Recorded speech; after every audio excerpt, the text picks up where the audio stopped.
on MBC Global Ideas Committee member and CEO of Brand Brothers, Nicolas Vivero. Yes, good morning, everybody. I actually think we have this now a little bit different, but welcome everybody to this event. It's a great pleasure to have various speakers with us. We have Mr. Federico Marquez Jr. from the Business Federation. We have here Leah Palagashvili, who is going to present to us her keynote speak and show us a little bit more, introduce us a little bit more to all the portable benefits, which is super interesting. We have Noah Lang also going to join us in a moment, who is the CEO of Stride Health, which is a company providing portable benefits to people in America and developing this. So very interesting to hear also from him on how things are. And then we have Dr. Cheryl Soriano, an associate professor from De La Salle, who will give us a little bit more information also on what workers and portable benefits, the scene in the Philippines is, and the developments in the Philippines. So we have a very interesting group of people who are going to help us get a better understanding of what portable benefits are, what portable benefits out there, but what also the workers in the Philippines are looking for. So really interesting. I would like to also thank everybody who's joining us, and also, and I need to scroll down a little bit here, thank specifically also the Center for International Private Enterprise, with whom in partnership the MBC is doing this, the Makati Business Club. And I would also like to mention that this is a perfect timing, as most of you know, or all of you know, actually here on the 1st of May, we're celebrating Labor Day in most countries around the world. And it's a perfect moment also to talk a little bit about portable benefits and labor benefits itself and the development of the same. So it's a perfect timing with the celebration we do on the 1st of May around the world. Yes, so kicking up, or to kickstart the session, may I invite the Employers Confederation of the Philippines Governor Federico Marquez Jr. He will give us a brief welcoming remark. He is the chairman of ECOP membership committee and is a member of the tripartite executive committee of the Department of Labor and Employment, the Department of Labor DOLE representative. So Mr. Federico Marquez Jr., please, the floor is yours. Thank you very much, Mr. Nicolas Bravo, officers of the Makati Business Club, as well as the organizers of today's event, the ESG Executive Series. Our resource person, Dr. Leah Palagashvili, I hope I pronounced it right, Mr. Noel Lang and Dr. Cheryl Soriano, Mr. Ryan Evangelista, Country Director for the Center for International Private Enterprise, friends, colleagues, ladies and gentlemen, good morning. In today's rapid changing economy, many people work multiple jobs or have gig work that does not come with traditional employee benefits. Most benefits today are attached to a single job and too often only to full-time, long-term employment. This lack of benefits can create instability and insecurity of workers, making it difficult to plan for the future and to provide for themselves and their families. And this is why portable benefits are so important in providing workers with a safety net, regardless of their employment status. The risk shift also manifested in the rise of non-standard work, including temporary work, subcontracted work, independent contracting, self-employment, project-based and casual employment, as well as informal economy work. As the employer where I come from, it is important to recognize the value that workers bring to the economy and the challenges they face in accessing benefits. The need for portable benefits has become even more pressing in the wake of the COVID-19 pandemic, which has highlighted the vulnerability of workers in the Philippines who lack access to all these benefits. With the rise of remote work and the gig economy, it is more important than ever to ensure that workers have access to benefits that can follow them from job to job. There are several types of portable benefits that could be implemented in the country, including a portable health insurance system that could be managed by the government, a portable retirement savings plan that could be managed by private financial institution, and a portable paid time off system that could be managed by individual employers or industry groups. Of course, we are faced with the question, where do we start or how do we execute? But no matter how these questions are addressed, decisions must be grounded in workers' needs and experiences while also safeguarding the interests of employers. Implementing portable benefits would not only provide greater financial security for workers, but it could help to level the playing field for small and medium-sized enterprises, or what we call SMEs or MSMEs, that may struggle to compete with larger companies that can offer traditional employment benefits. So by providing a system of portable benefits, SMEs would be able to attract and retain top talent, which would help fuel economic growth and job creation. So as we move forward, the implementation of portable benefits in the country is crucial in the well-being of workers, the growth of the economy, and the competitiveness of SMEs. I urge policymakers and stakeholders to work together to create a comprehensive and sustainable system of portable benefits that can provide workers with the support and security they need to thrive in today's challenging economy. The Employers' Confederation of the Philippines is willing to work closely with the government, with private institutions, with the labor sectors or labor unions in creating portable benefit schemes that best fit the status quo of the economy, the needs of the workers, and the interest of the employers. So with that, ladies and gentlemen, I wish all of us here a productive morning. Maraming salamat po. So back to you. Thank you very much. Thank you very much, Federico. This was really, really interesting and insightful. And I'm going to ask a few questions to the panelists about what you mentioned.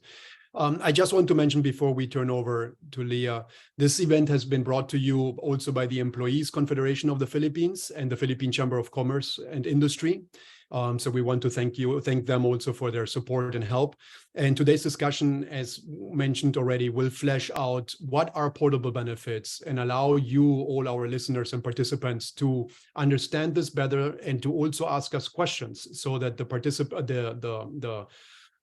members of the fireside chat can also answer those questions and help you get a better understanding of what portable benefits are, how they help the employees, how they help also the employers, as Federico mentioned, for example, how they could also be very beneficial to small companies and micro companies to attract good talent.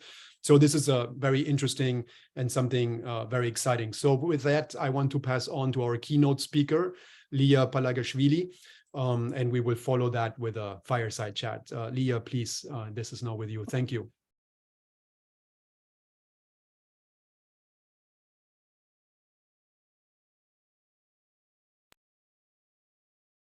Good morning, everybody. There you are. Good morning. Good morning. I hope you can hear and see me. First of all, thank you so much for the invitation. It's a pleasure to talk with all of you about portable, or sometimes I call them flexible benefits for a flexible workforce, to signal how our economy, and hopefully the future economy is moving towards flexible work arrangements. And as we move towards flexible work arrangements, we want to make sure that they match with the benefits that we have, which are also flexible. So before I begin, I know there's a lot of discussion about the gig economy and what we mean by, what we mean by these workers. So I want to say that we've seen a growth of independent workers.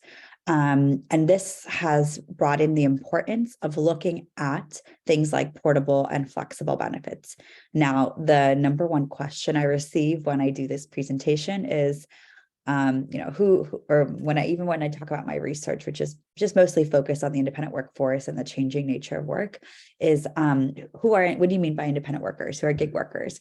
And so when we talk about independent workers, we mean a variety of different people who make income outside of the traditional full-time, long-term employment arrangement or part-time employment arrangement. And so that's self-employed individuals or gig workers or freelancers, contractors, consultants, and entrepreneurs. And some of these, by the way, entrepreneurs are online sellers and merchants through various different platforms like Etsy, for example. And so this is what we mean by independent workers, is anyone who makes income outside of kind of the traditional long-term contract employment arrangement. So what we know today, at least in the US, is that about 1 in 3 Americans make income from this type of work that is outside of the traditional, employment arrangement. And this is a large number because it includes anyone who makes it as their primary or supplementary income. So that means maybe sometimes they just do it as side income, that's related to their full-time job. But for many people, it is a full-time kind of primary source of income for them.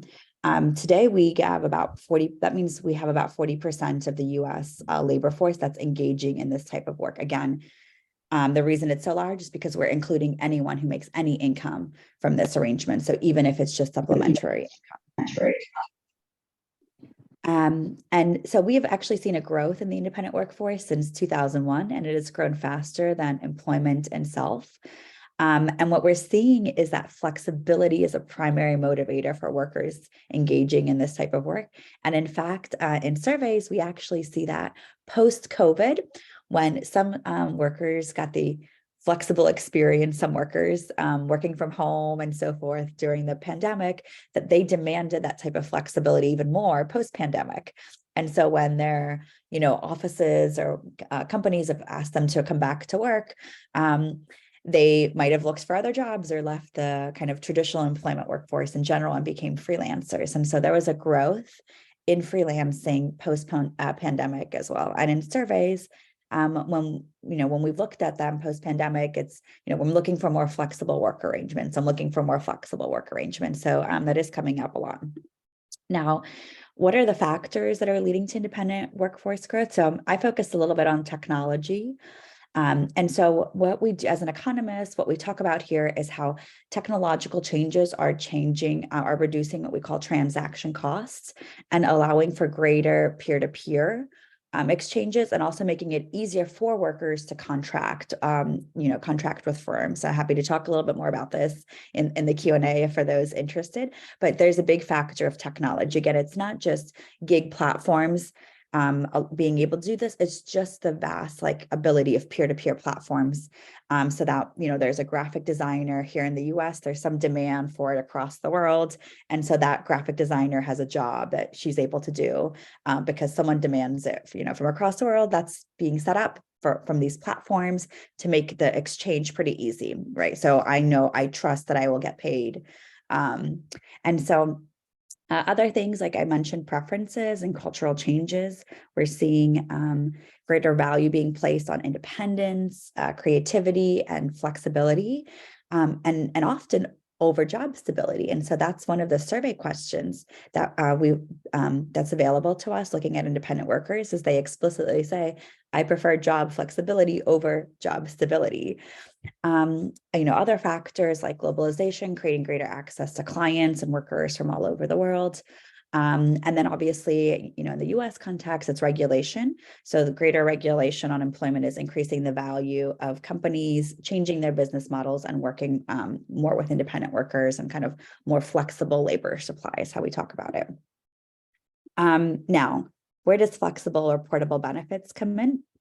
So here's the thing, when we look at these surveys of independent workers, we see that the vast majority of these workers prefer those work arrangements over employment arrangements. So only 1 in 10 independent workers said that they would prefer employment. And this makes sense if you understand the reasons they go into it. So often it's flexibility. And for supplementary earners, they go into it because they want to make extra income. And so it makes sense that these are, non-full-time jobs because they already have full-time jobs elsewhere. But anyway, so when we look at survey evidence as well, we find that 80% of these workers would like access to flexible or portable benefits. And what we mean by that is benefits that are not tied to a particular job or employer. For a lot of independent workers, especially freelancers, they might have many different clients at the same time. So they have 15 different clients or 10 different organizations that they work with. So it doesn't make sense to have benefits tied to only one organization. And we're actually seeing an increase in workers working with many different organizations at the same time as independent contractors and freelancers. And I think that's why we kind of see it in the survey evidence that, they're like, well, I don't want one particular employer, one particular job and having all my benefits tied to that. They want things that can travel with the worker. And that's what we mean by portable benefits. And I would argue, so, as was mentioned in the introduction, there are a little bit of policy tensions that are rising because independent workers are outside of the purview of typical employment benefits. And I would argue that the tension is arising because our system right now in the US at least prioritizes the immobility of benefits, so benefits being tied to one job or one employer in a world where worker preferences are vastly changing and they've shifted to place more value on choice and portability. And so we have a system that's trying to tie benefits to one employer. It's very effective kind of policies and laws that do this, but workers are like, well, we want to have more flexible job arrangements. We want more flexibility. And so that's why right now in the US, we have a little bit of a movement on a third way solution. So a third way meaning that, these workers, we don't try to make these workers employees, and we don't try to keep them as independent contractors, with no ability to have access to benefits. But the third way is we allow them to maintain their independent work arrangements. But we also allow for the emergence and access to portable benefits for these workers. And so, the North Star here is that if we want to welcome workers into the future economy where there's going to be more flexible labor supply, where workers want more kind of independence, creativity, and flexibility, as I mentioned, it may be now time to think about more radical policy changes, such as decoupling benefits from employment. But before we get to that large policy changes, what we're working on right now is thinking about what are some small steps to get to that better world in the long run, right? And so in the US, our first step is to legalize benefits going to independent workers. And what I mean by that is right now our current laws are set up such that companies, organizations, or any hiring parties, if you wanted to hire a graphic designer, those individuals or companies, organizations are not permitted to give benefits to independent contractors without having additional tax consequences. So if you tried to give benefits to an independent worker or a freelancer, independent contractor, our federal government and our state governments will say, well, you gave benefits to this worker, they look like an employee. We're going to reclassify this worker as an employee. This creates a lot of risk and uncertainty for individuals who work with independent contractors. And by the way, there are also tax incentives that incentivize benefits going to employees, but not to independent workers. So we start with kind of a third way solution. There's a small movement in the US to even allow to legalize voluntary benefits going to independent workers without punishing companies or organizations for allowing them to do so. Now, that is a first step. We might be thinking about, okay, what's next coming up? And maybe we can talk about that in the Q&A, but the next step is usually, okay, tax incentives, right? Like right now there are, how do we think about changing tax incentives so that both employees and independent workers are treated equally and fairly under tax law? And so that's kind of going to be the next step as we think through these ideas. But I'll finish it up here because I think I'm almost at time. Thank you so much for the opportunity to talk with all of you today, and happy to go into any further details about maybe what the exact implementation of portable benefits look like and what type of benefits that we're talking about here today. Thank you so much. Thank you, Leah. That was super insightful and interesting, and I think it opens up for a lot of questions.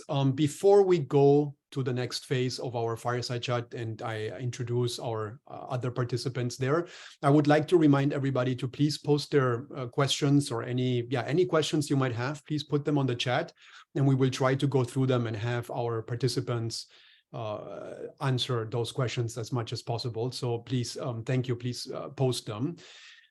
So moving on, I would like to introduce Dr. Cheryl Soriano. She's a professor in the Department of Communication of De La Salle University, Manila, and it's a principal investigator for fair work in the Philippines. And so her research has been also very much focused on the sector of benefits to employees, as well as portable benefits, and doing also a lot of research on what do the employees actually want in the cities, in the countryside. So very exciting to have her here and to tell us more about that. And our next other participant in the fireside chat is Noah Lang. He's the co-founder and CEO of Stride Health, which is a portable benefit platform in the United States that has partnered with the country's largest workforce in the States, for example, Amazon, Uber, DoorDash, MasterCards, and others. So over 3 million workers who have access now to those portable benefits. And this is super interesting to hear also from him on how this has developed, what benefits are out there, what he sees in the future. So thank you both of you for joining us. Let me start with a simple question. What do you think stands out from the presentation Leah just made? Like, what would be your initial thoughts, if I may ask you quickly about that?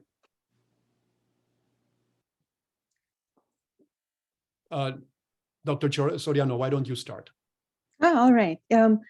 It is quite striking for me, kind of looking at the roots of the needs for portable benefits, particularly in the US context. I kept thinking when I was reading through the presentation, and also comparing it or juxtaposing it with the Philippine experience, that flexibility, many workers are going to flexibility, but kind of maybe in the Philippine context, adding a little layer of necessity and the absence of many other, formalized options of employment. So when we look at flexible workers in the Philippine context, we see a direction towards flexibility, but at the same time, this is also coupled by a long-standing context of informality in the local economy. So that was quite striking for me in thinking about how to kind of compare the two contexts when you think about portable benefits. Thank you, Leah.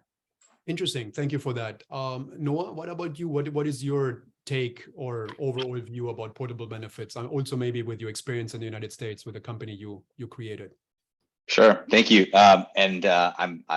I will admit a lack of familiarity with the more local issues that you just mentioned. So I'm somewhat here to learn as well and engage. I've spent time with Leah, and we actually share, I think, a lot of the same kind of core tenets and perspectives here.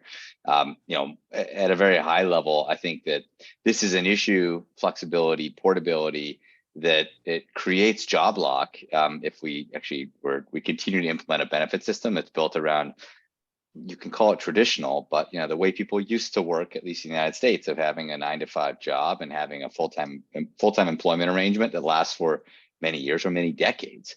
And so I view, number one, this is like benefits catching up to the way the world works today and filling gaps that, sure, perhaps the government is filling in some ways with, in our country, the Affordable Care Act, creating at least a bare minimum access point to healthcare.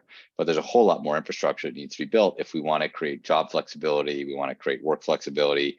And Leah. I like the new legalize it motto. Maybe that's not new, but you know, there's this this challenge that we see working with some of the largest work platforms and job marketplaces, which is that they're challenged in the new way of work at creating incentives and creating loyalty and affinity with their workforces.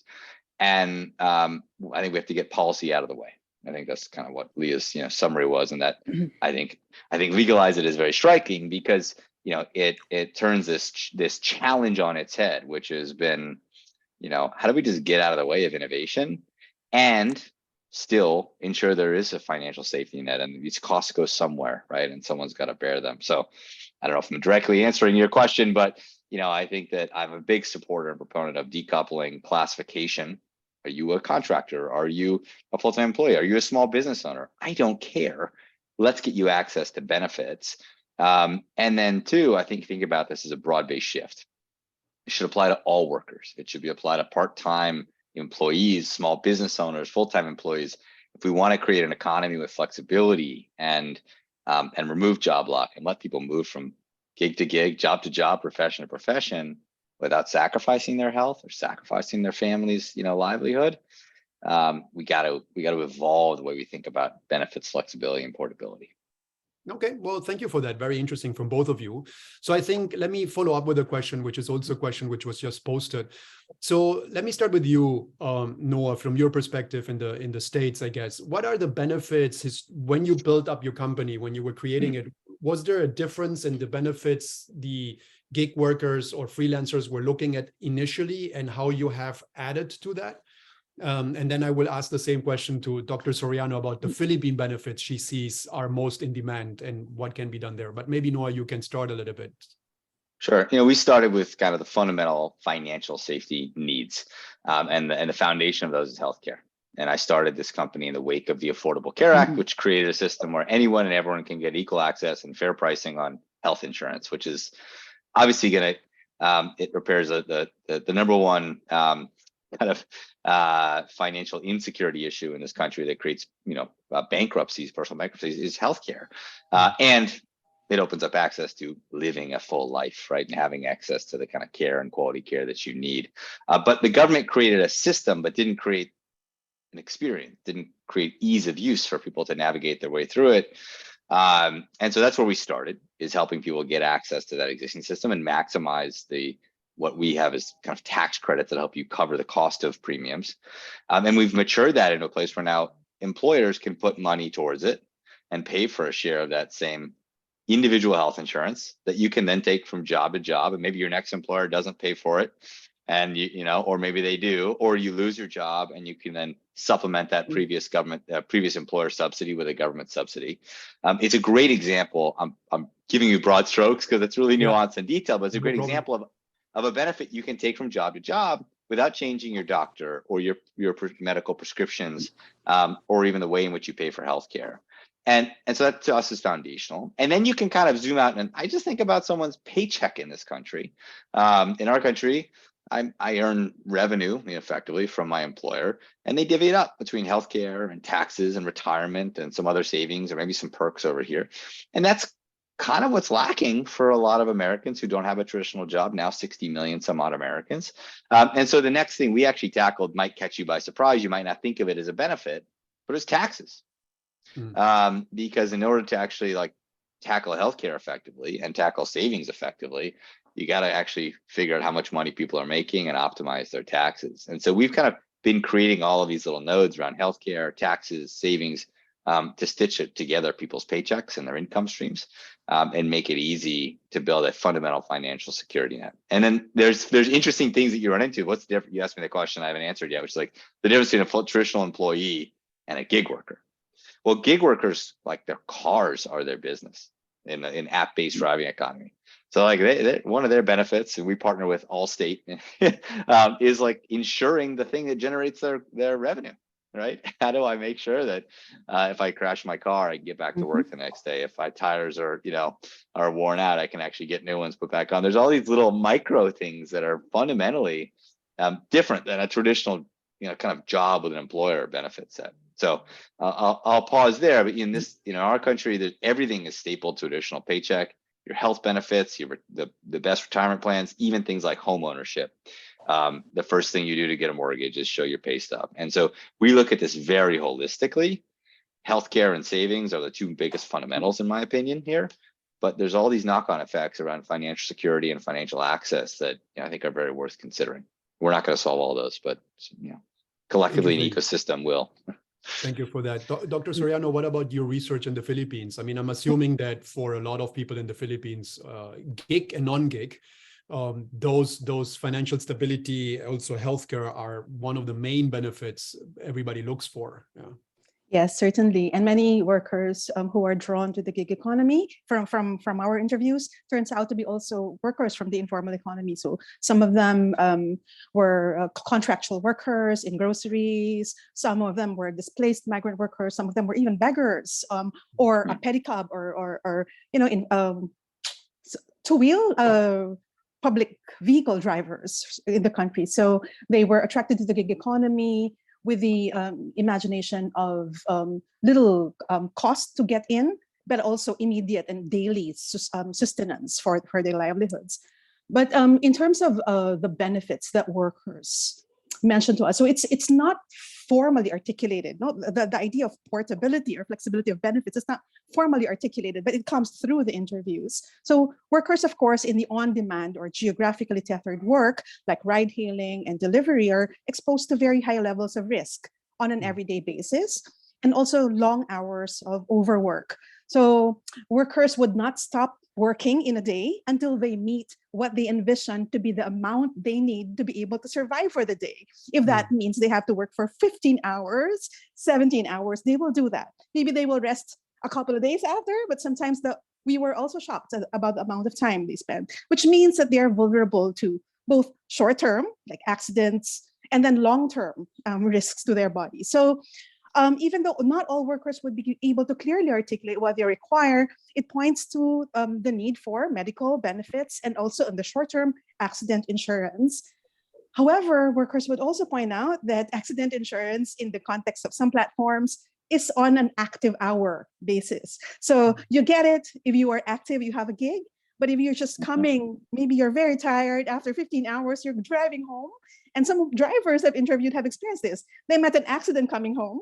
That's not covered by the insurance because you're not technically active. So things like this. But on a long-term basis, they work on a day-to-day. So the savings that Noah was talking about, financial security, is quite crucial so that when they meet long-term accidents that might, for example, cause a toll on their bodies in a long period of time, they will have access to something or some kind of savings.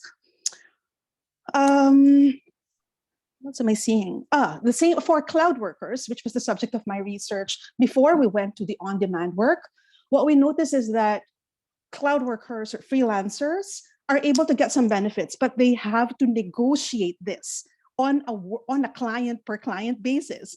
And some clients will give this voluntarily, depending on the level of trust and also effort of a worker. So sometimes a worker will have to, expand the slew of relational labor efforts to be able to accede to or get access to additional kinds of benefits. So sometimes the client will be able to provide some money for medical insurance, etc. But commonly, it's not given. So in short, what the workers are getting is on the basis of whatever the contractors are willing to give them, non-standard.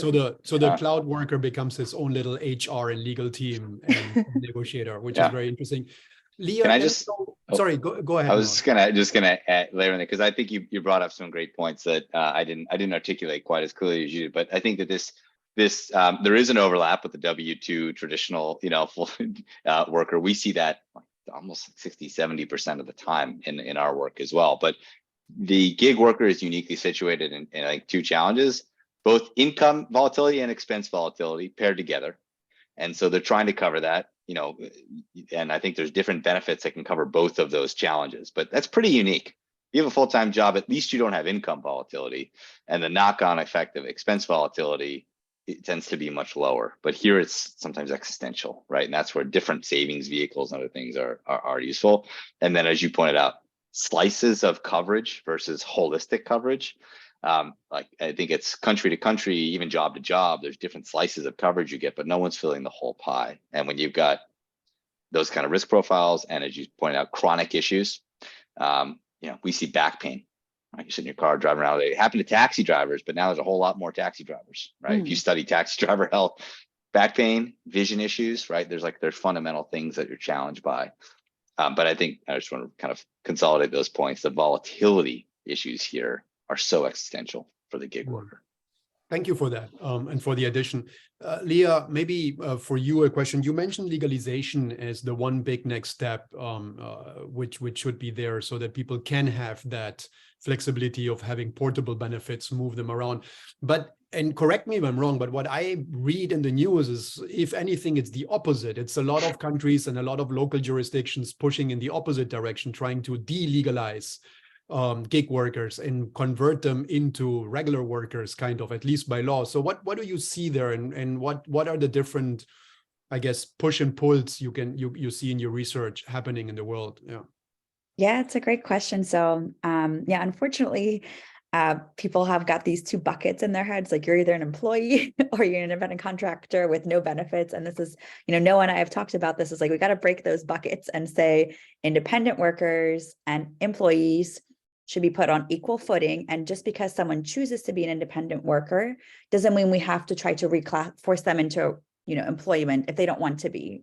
And then that comes with benefits. And I think right now what we're seeing is a push in some states to try to reduce the growth of the independent workforce, because, for the reasons that we talked about, they're seeing a vast number of workers who don't have employment protections, right? Employment benefit protections. And that also, I know this wasn't mentioned, but for us in the US, there's also unemployment insurance, which is only tied to being an employee as well, right? And so if you lose your job, you don't have unemployment insurance if you're an independent worker. But anyway, so there is this push, and I think the problem is that people aren't really seeing kind of, the third way of like, how can we welcome workers into the future economy, not try to drag them into a 20th century economy where each worker works at one company all of their lives, and so I think that's kind of the problem. But here's some good news to share, is that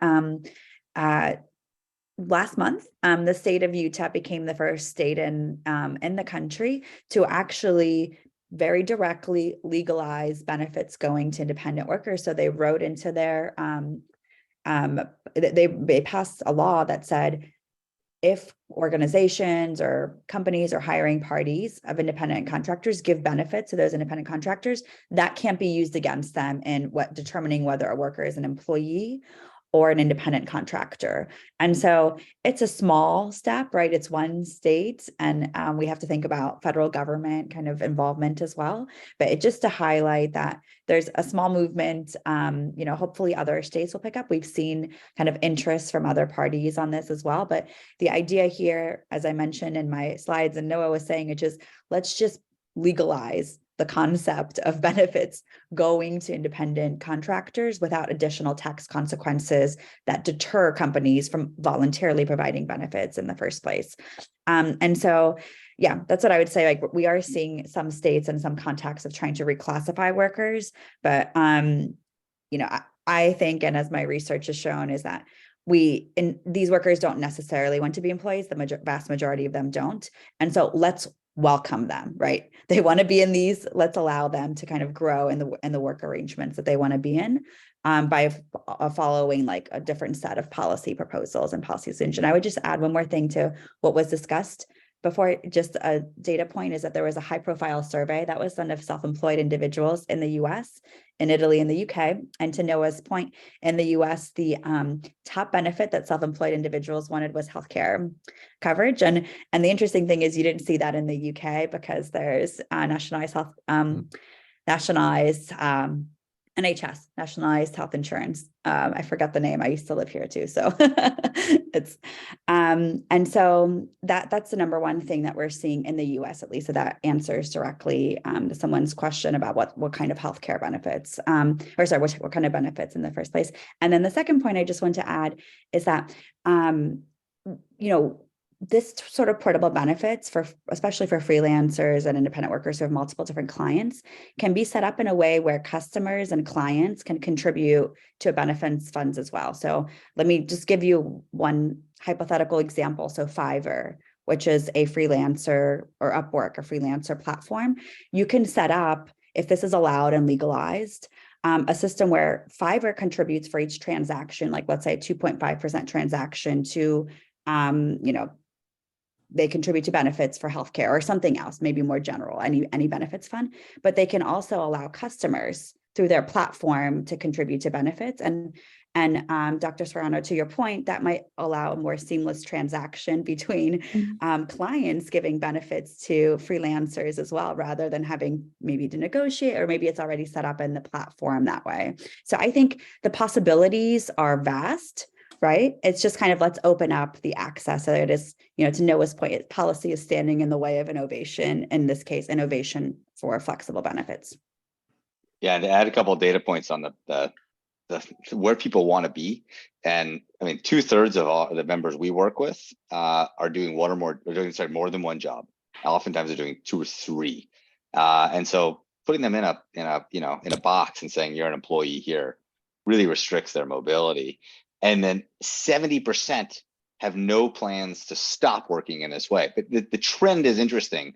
We started measuring this 6.5 years ago, and it was 9% of people who are working in the gig economy plan to do it permanently.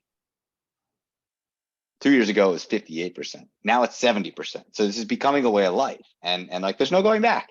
So what you're describing, right, is like, pushing people back into a different way of work is it's not going to work. And it's going to restrict mobility and I think income growth. Thank you for that, Leah and Noah. Dr. Soriano, are we seeing a similar trend also in the Philippines, that more and more people are becoming gig workers, freelancers, or want to be freelancers and want to have that flexibility? Or is this more, as you said initially with the informal workers, more of a necessity and they have no choice? I mean, because different countries are on different levels of their economic development and work labor development. So I'm wondering about the Philippines a little bit. Yes, quite interesting. What I'm observing is that cloud workers or freelancers is driven by a choice towards flexibility by many of the workers who have to work. For example, they would be employed in a bank or in a call center, but will have to straddle with traffic in the Philippines, right? In and out. So that creates a lot of toll. But also, so despite what might seem like full-time employment with regular benefits, they feel like if they juggle several clients and several gigs in the freelance economy, that's possible. It's slightly different for on-demand ride-hailing and food service delivery workers. Of course, workers will also mention the possibilities of flexibility. For example, I have a motorcycle. I can also bring my kids to school at the same time and then drive to my gig. But many of them are also driven heavily by the absence of any other better sources of income or employment. So as I mentioned, the nature of the workers that are attracted to the on-demand gig economy can be, literally a former beggar who just assembled a bicycle, or who just loaned it through microfinance schemes, a motorbike, for example. So it's really very different. So it's not so much the idea to be flexible, it's the idea of having income right now, preceding the idea. So it's slightly different for cloud workers vis-a-vis on-demand workers. Okay, thank you for that. So one of the questions which was raised is also from the participants and listeners is there a difference? Because if I understand you all correctly, or at least in America and in some other countries, I'm assuming from what I understand, so you have portable benefits, and portable benefits, the contribution happen either from the worker, the gig worker, the freelancer, or whatnot, but also from the companies itself. I think, Leah, you mentioned that also companies can now start contributing to those portable benefits. So the question is there also, let's say, a difference or a benefit to the companies itself to contribute to those portable benefits, both on a cost perspective as well as on a, let's say, even employee or gig worker retention perspective or freelancer retention perspective? What are you guys seeing out there, out of curiosity? I'm gonna let Noah take this one because he's our resident entrepreneur here. I mean, I think it's super early, but the thesis, which I think holds across many of the businesses we work with, and if you look at the traditional economy, is creating more worker retention by offering them benefits that are being partially paid for by your company, and solving fundamental problems that are going to help them improve their livelihoods, earn more, create more financial security, should pay off in terms of retention. And we've seen this. A lot of the workforces we partner with today, that they haven't been in a situation, because it hasn't been legal yet, to put money in and to say, here's a contribution from us. But we've been working them to solve the problems with the toolkits that we have today. And even just that, no money in, but assistance and deep, thoughtful assistance and education has driven up the, there's kind of an analog for an employee NPS, but the worker NPS, they're more satisfied. They voice 70+% of the time that it makes them more likely to work longer and put more of their work onto that platform. And so, the next step of actually putting money in and saying, we're actually going to fund some of these benefits because it's now legalized, is I think it's the objective is you're going to drive a stickier workforce. And look, we're heading into an economy where there's forecasts of growth in gig labor because we're in a recessive environment. More people are going to lose traditional jobs. They will go to the gig economy, right? It is in and of itself a form of like financial security because it's easy income access. But these companies want the best workers, right? And they want people that are going to work the right hours a day, or going to pick the right ripe avocados, right? Or who are going to show up consistently and predictably. And my belief, and we're invested in this, is that you're going to see benefits that mimic traditional employer benefits, where the more you work, the longer you work, the better work you do, the more benefits you unlock, right? And then sticking around with those employers, vesting, if you will, those benefits is going to have a high yield in terms of loyalty and retention of workers. And so I think you can build a loyal workforce that's not an employee but as a contractor. Everyone, I think, just needs to think in that way. And I think that's a new concept because I think I would assume, as you said, currently the companies cannot contribute directly. So they, in theory, would have to give that to the gig worker, the freelancer, for them then to put it in a platform like yours.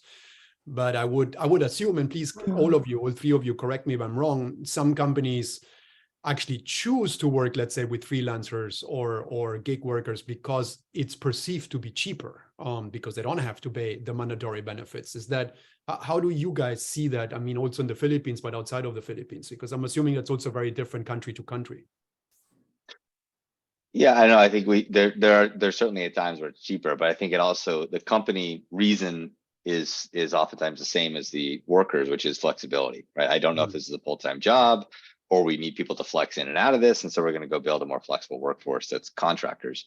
We've also seen organizations, if you look at like Fortune 1000, traditional white collar, highly professional jobs, try to attack talent in specialized areas that require, like, they can't find a full-time employee.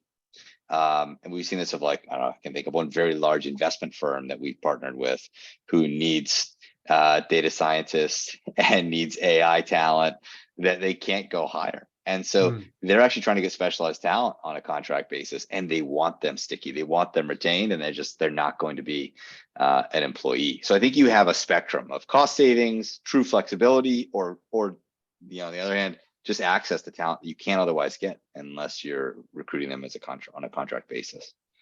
Thank you. Mm-hmm. Leah, If I can go add ahead. one data point to what Noah mentioned. So I did a set of surveys out of NYU where we surveyed early stage startups, technology startups, and then we asked them, like, how many employees do you have, how many independent contractors, and so forth. And then if they said they had independent contractors, we asked them about this reason about working with independent workers versus employees. And the number one answer was not cost savings, which we had on there, right? It was that they basically need flexibility because they're early stage, and so they might not be able to hire someone full time right now because they're just starting to get off the ground. And then the second reason was they just need specialized, like one-off talent that they can't hire full time. So to Noah's point, it was specifically these early stage startups where it was kind of the flexibility for the company side to be able to, we need to pivot into this direction. Okay, now we need to do something different, right? So I think that comes in a lot as well, depending on the company, as Noah mentioned, but we did see it across early stage startups. That was the number one reason. Interesting. Dr. Serrano, what do we see in the Philippines? I mean, it is a different... I'm not able to address your question directly, but the provision of benefits in the Philippines is tied in the standard benefits is tied to the employer-employment relationship, which many platforms in my conversations with platforms kind of they're not comfortable with from the very beginning, right? So the idea, even with the DOLE labor advisory enacted last year, a couple of years ago, that regardless of employment status, workers should be eligible to these kinds of benefits. It was difficult to implement because, as I think taking off from Leah, different platforms are at different levels of sustainability and capability to finance these benefits. So you have large platforms like Grab that's able to give different kinds of benefits, including education or calamity. Then you have small startups, small entrepreneurs coming from Filipinos themselves who are just really struggling to be sustainable. So I think we didn't have, so Fair Work talks more to workers. We also collaborate, talk to platform managers, but my guess is that is where perhaps the attractiveness of portable benefits may come in, and particularly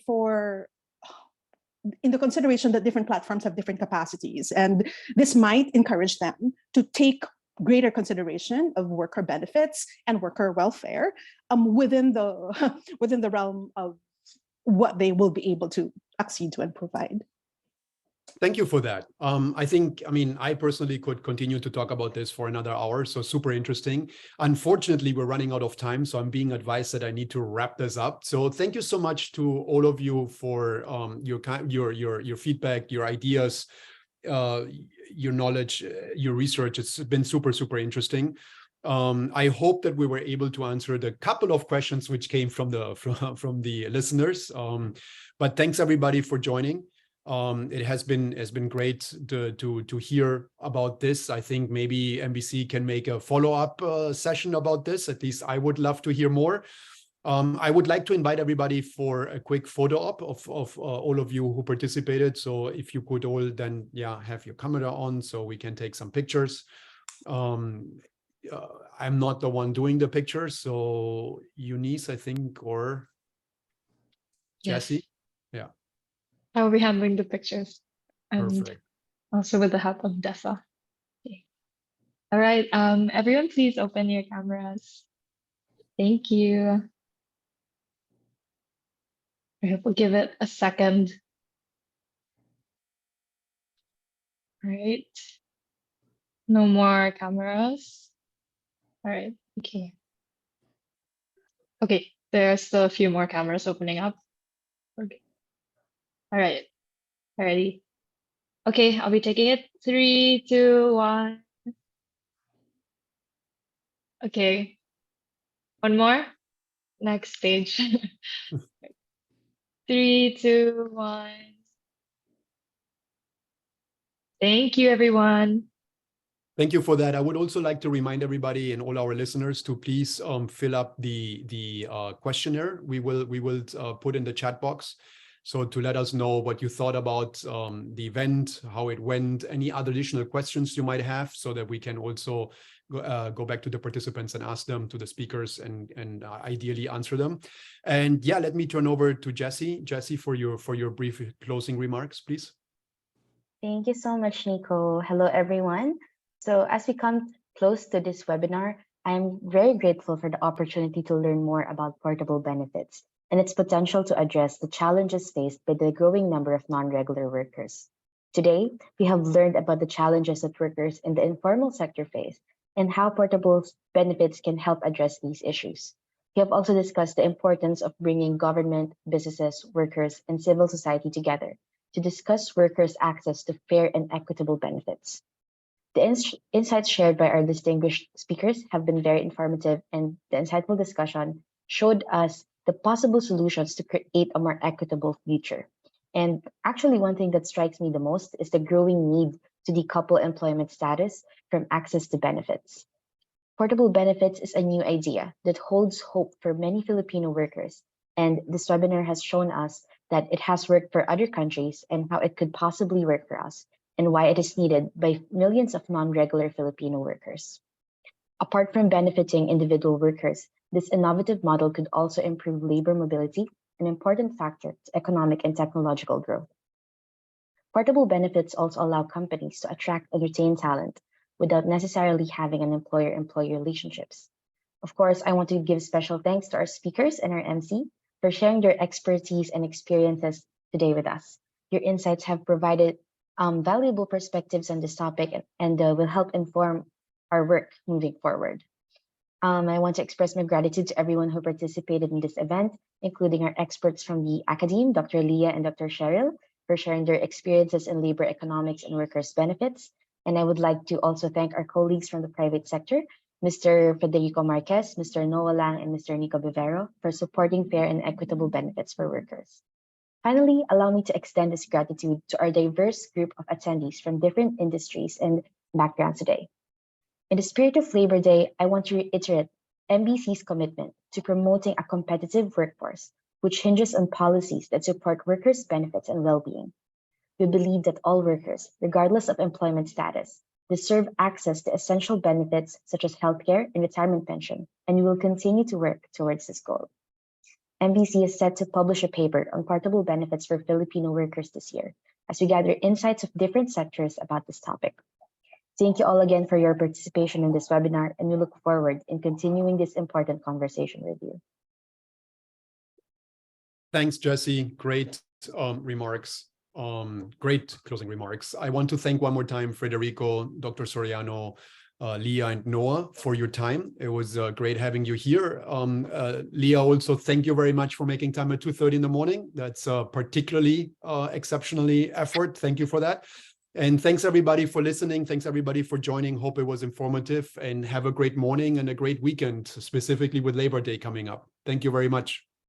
Thank you. Thank you very much. Thank you, everyone. Thanks very much. Bye. Thank you. Bye. Thank you.